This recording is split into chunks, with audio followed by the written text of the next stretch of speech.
Pesquisando a FEB, encontrei uma história de amor que parece inventada. Mas não é. Março de 1945. Pescia, norte da Itália.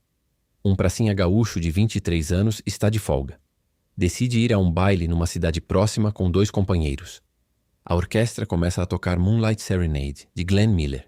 Ele olha para o salão e vê uma italiana de 17 anos. Os olhares se cruzam. Ele se levanta, atravessa o salão e a convida para dançar. Ela aceita. E naquele baile improvisado no meio da guerra, enquanto o mundo ainda estava pegando fogo, João e Iole dançaram. 4 meses depois, João embarcou de volta para o Brasil, sem ela. E 3 meses depois disso, chegou uma carta da Itália.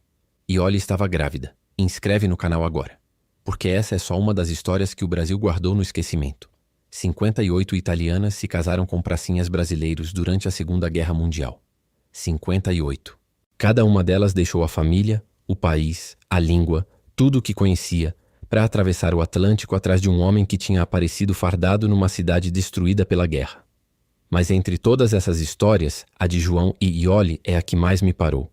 Não pelo casamento, pelo que aconteceu antes, e pelo que a cidade de Porto Alegre fez quando descobriu. João Pedro Paz tinha 23 anos, atirador de elite da FEB, gaúcho, natural de Caçapava do Sul. Em março de 1945, a guerra estava quase no fim. Os pracinhas já tinham conquistado Monte Castelo, já tinham rendido milhares de alemães. E João estava de folga em Pescia, uma cidade pequena na Toscana. Foi com 2 companheiros a um baile vespertino no Cinema Garibaldi. Quando a orquestra começou a tocar Moonlight Serenade, ele viu Iole, 17 anos, italiana, no mesmo salão. Ele foi até ela, pediu para dançar. Ela disse sim. E os 2 ficaram naquele baile mais tempo do que João tinha planejado. Nas semanas seguintes, entre uma missão e outra, João voltou para Pescia. E Iole estava lá. O italiano que João não falava virou sinal, gesto, olhar. A língua que os 2 tinham em comum era outra. Em julho de 1945, João embarcou de volta para o Brasil com o contingente da FEB. Deixou Iole na Itália. Não tinha como levá-la. Não tinha autorização. Não tinha dinheiro. Não tinha plano. Tinha só o endereço dela escrito num pedaço de papel. De volta em Porto Alegre, João foi a uma festa de recepção aos pracinhas no Cassino da Urca, no Rio de Janeiro. O cantor Vicente Celestino estava lá. Havia uísque, champanhe, histórias de guerra. E no meio de tudo isso, João começou a chorar. Contou para quem estava perto que tinha deixado na Itália o amor da sua vida, que não sabia o que fazer, que não tinha como buscá-la. 3 meses depois chegou a carta. Iole estava grávida. Quando a história de João e Iole chegou à imprensa de Porto Alegre, um jornalista da Folha da Tarde tomou uma decisão. Ia fazer uma campanha para arrecadar dinheiro e bancar a vinda de Iole ao Brasil. Porto Alegre topou. A cidade que tinha mandado seus filhos para a guerra agora abria o bolso para trazer a italiana que um deles tinha deixado para trás. Com o dinheiro arrecadado, o problema burocrático ainda existia. Iole não tinha visto. Não tinha autorização de entrada no Brasil. Então João e Iole se casaram por procuração.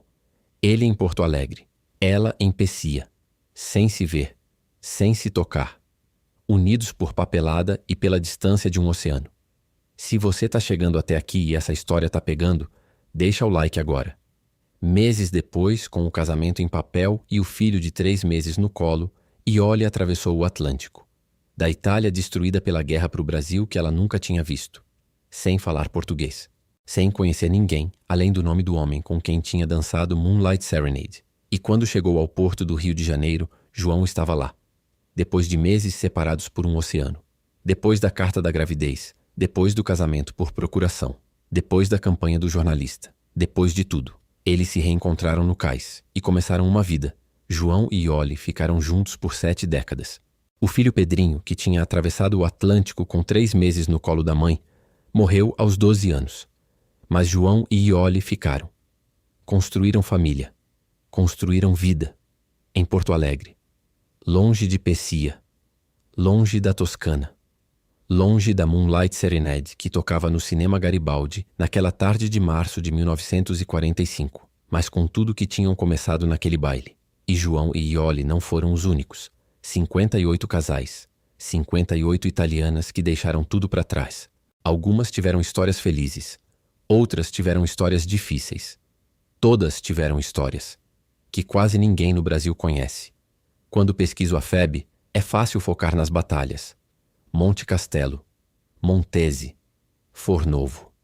Mas a guerra aconteceu também em bailes de cidade pequena na Toscana, em cartas atravessando o Atlântico, em casamentos por procuração, em mulheres de 17 anos pegando um filho de 3 meses no colo e entrando num navio para um país que não conheciam. Atrás de um homem que tinham dançado uma vez, numa noite em que a orquestra tocou Moonlight Serenade, e o mundo, por um momento, parou de ser guerra. Clica no próximo vídeo porque tem mais uma história dessa que o Brasil esqueceu de contar.